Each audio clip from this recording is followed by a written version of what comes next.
தமிழக காங்கிரஸ் முன்னாள் தலைவர் EVKS இளங்கோவன் தமக்கு கொலை மிரட்டல் விடுத்ததாக இளைஞர் காங்கிரஸ் தலைவர் விஜய் இளஞ்செழியன் காவல் நிலையத்தில் புகார் அளித்துள்ளார். இது தொடர்பாக சென்னை அண்ணா சாலை காவல் நிலையத்தில் அவர் புகார் அளித்துள்ளார்.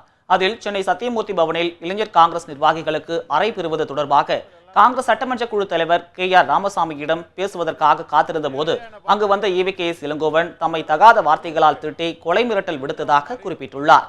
மேலும் தன்னை வீடு புகுந்து வெட்டுவேன் என்று அவர் மிரட்டியதாகவும் தெரிவித்துள்ளார். அப்படின்னு சொல்லிட்டு இளங்கோவன் சொல்ல, அப்புறம் ரங்கபாஷும் என்னோட உயிருக்கு பிரச்சனை வர மாதிரி